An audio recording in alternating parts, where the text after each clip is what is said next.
Hello everybody, this is a grumpy old guy gaming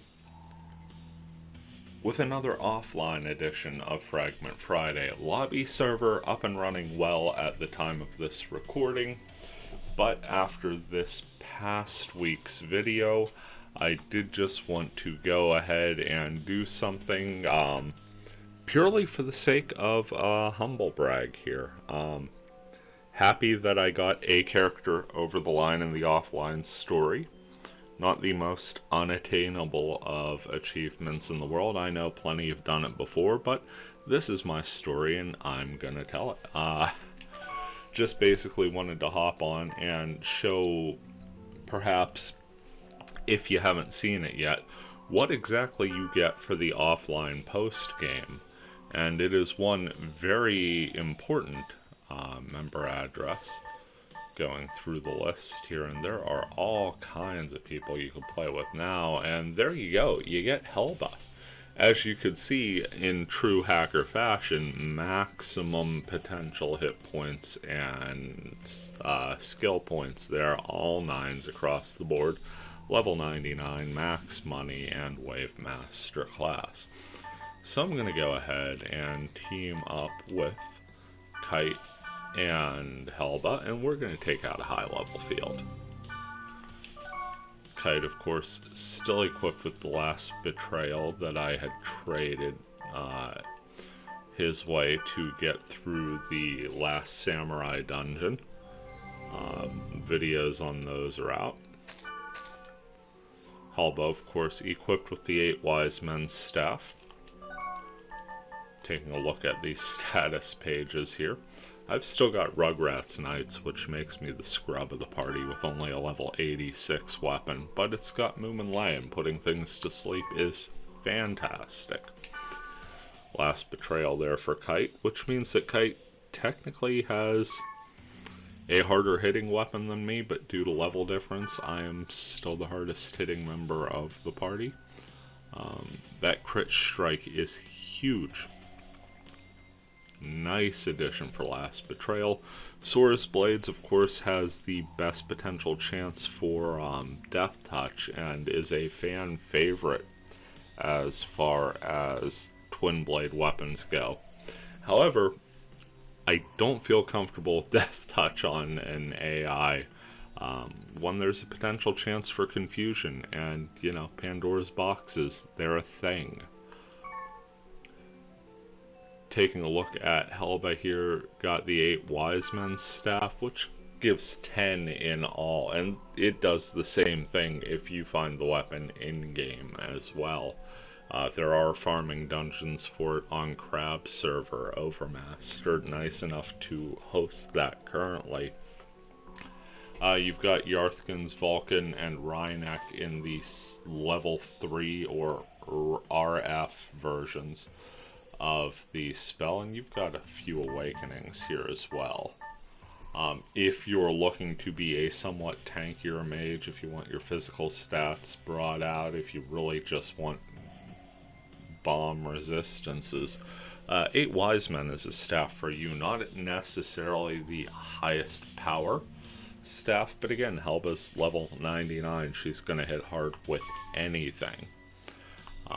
Taking a look at the trade stuffs, if we can real quick here. She actually carries an assortment, not for all 6 classes. Wave Master conspicuously missing here.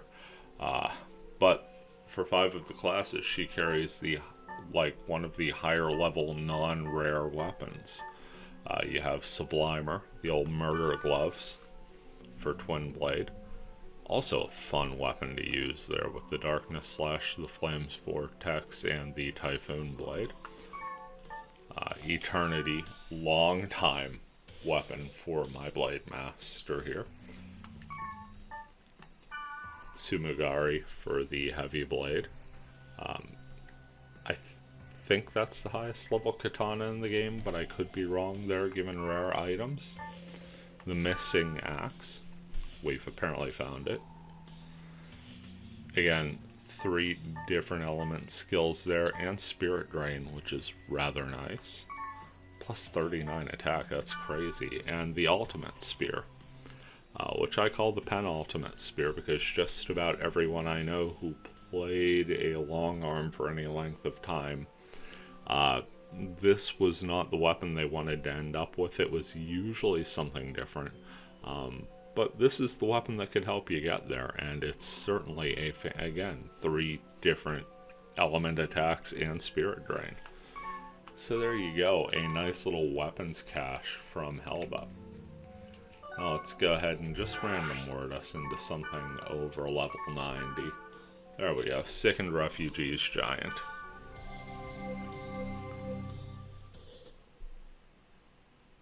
Still going to be running with the setup that I ran with in the last offline dungeon, where I'm going to give speed boosts to Kite and myself, but everybody gets buffs.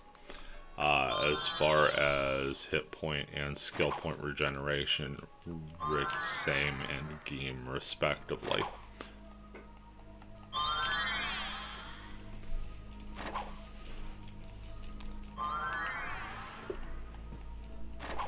See some words of encouragement from the party there as we go ahead and get the buffs up.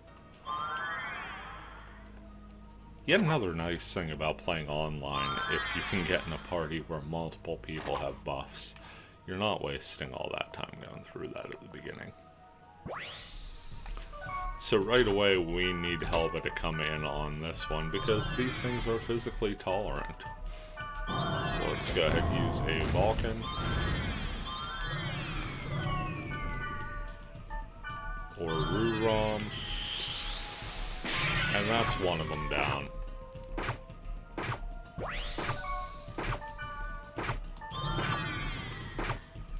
Kite is... okay, cool. We made it through because Helba is invincible. Just too many hit points to make a big difference. The Juke Cruise, go ahead and use that on the Pandora's box. Once again, I'm confused and she's just gonna have to finish this battle without much help from us. Another Vulcan. Let's see if this one actually hits. There we go. Yarthgans, and so far the most annoying part of this battle is actually keeping in an area to get the job done.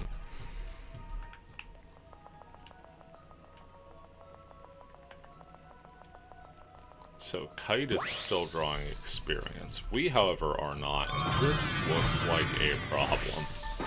Vulcan Rough, let's hit him out of Niagara with this. This would be a game over scenario for myself.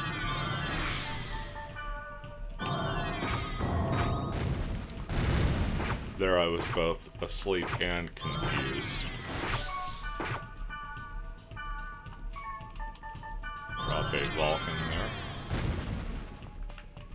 And Kite will be up in plenty of time to get experience there. You actually won't get experience with Helba in the party. Apparently your other AI do. I tested this out as I had actually leveled down to 98 through the course of the last Samurai dungeon, and tried to get it back quick with Helba in the party, and yeah, no experience to be gained. Coming up on the next portal here. I'm gonna actually try and do a little combat myself.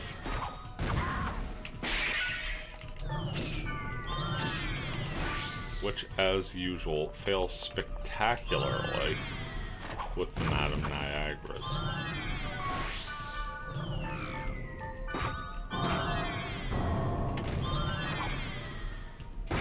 Big elemental hit finishes that one down.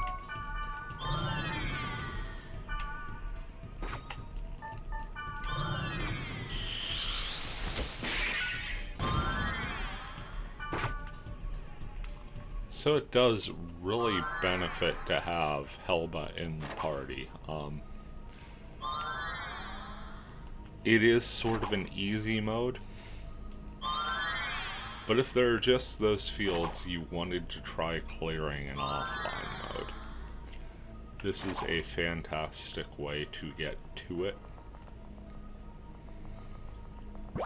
And again, if you just want to chill and remember what it was like, Mutation was where I really did it the most, to just hit a dungeon and let the Wave Master clear it. Just menu up, go through the lobby system.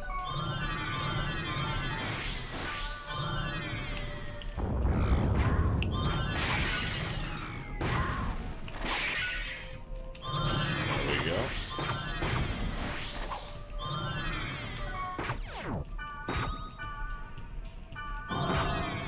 That Yarthkin should be enough to take out the box.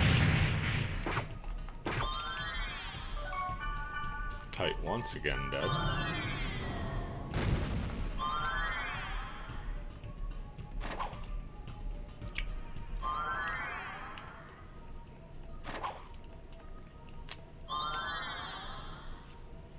I'm of course gonna go for the full field and dungeon clear, but won't make you guys sit through all that because I think we've already seen what we needed to see out of this. There isn't much more to be gleaned out of this particular adventure. Looking for an elemental hit there. Did not get it. Got 3 Pandora's boxes chasing there.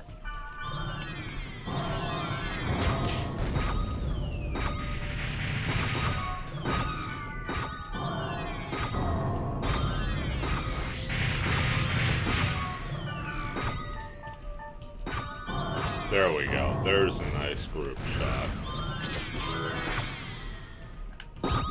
And the Pandora's box that time was nice enough to confuse me right next to the Madam Niagara, which went exactly as we hoped it would.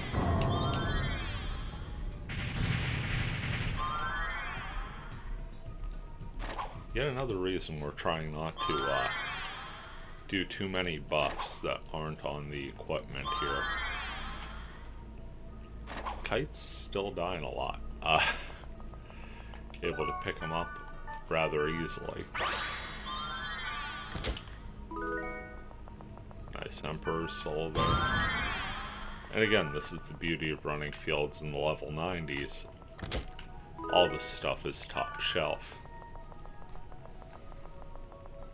About 5 more portals out here in the field. This is the point where I would like to point out the links are down below for both the .hack network and for NetSlum. The fantastic how to set up and play Fragment guide.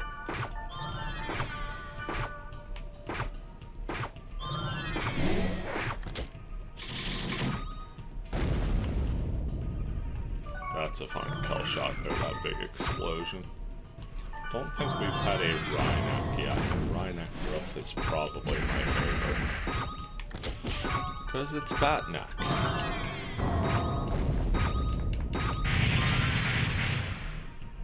think he'll... Yep, just in time there. So a little tip and trick. If you're trying to get experience for a party member and they fall in combat, if you really want to cheese the system, they can actually stay dead up until the very end, as long as their portrait is out of that red area and they are physically back on screen alive before the monster fades away and they got a hit in online mode, they will still get the experience. Offline mode, they just gotta be alive. But offline mode, your party members are AI, and you may not be the most concerned about their progression.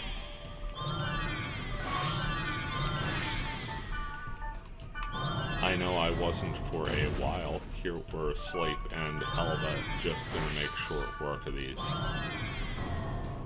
Madam Niagaras, because she's got Vulcan Rough.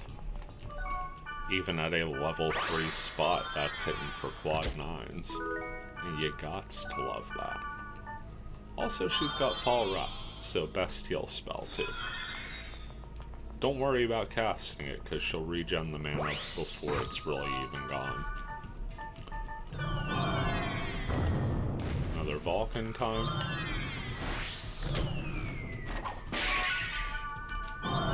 Finish off with the Vulcans.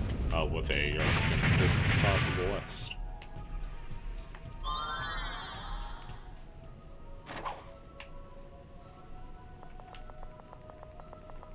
Three more portals to go. Nice little party-wide refresher on Rig Same.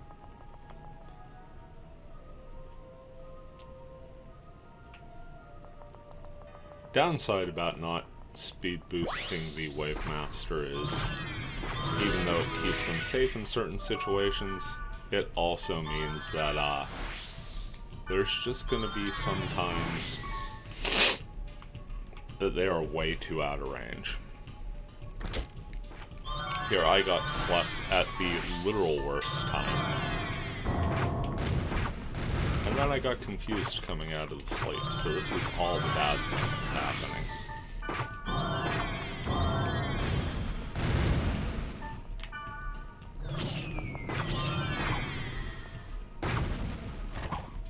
Picked up the spare nicely there. Got one Madame Niagara on the actual attack on an elemental hit, and the other one got splash damage, so a nice twin killing there. Make up for a sloppy start to combat, and we get 2 treasure chests out of it as well, so good deal all around there.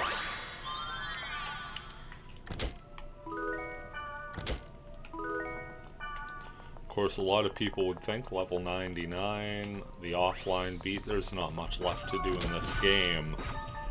Except for one sin, and that is a valid argument, but at the same time, there is a school of thought that says max level is where the game just begins, and now you get to do all the fun stuff.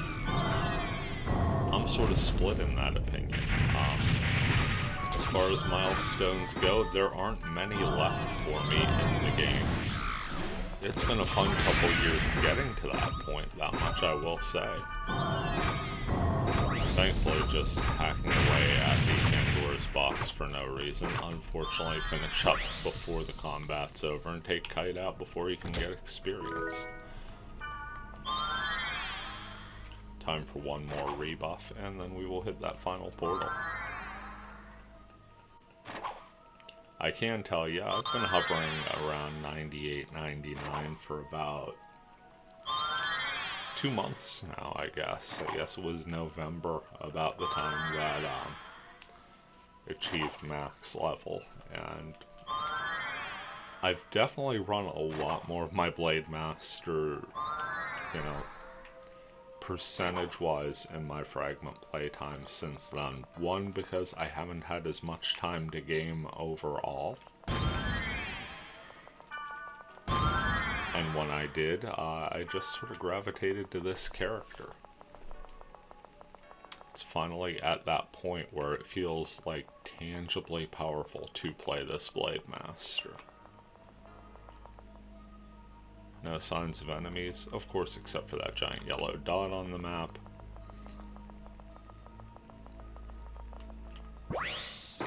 Ooh, nice. And yeah, the one thing Elba does not have is a Thunder Element attack. Go ahead, get Kite on this one. Yeah, Tempest Strike, that's a good finish. Nice elemental hit. Make short work of that ominous skull. Like I said, I am going to continue into the dungeon here. We're going to call this recording here, because I just put out an hour plus for last week. And y'all need a break, you need to refresh the old eyeballs. But more Fragment content to come in the near future. In the meantime, you all take care, and we will see you.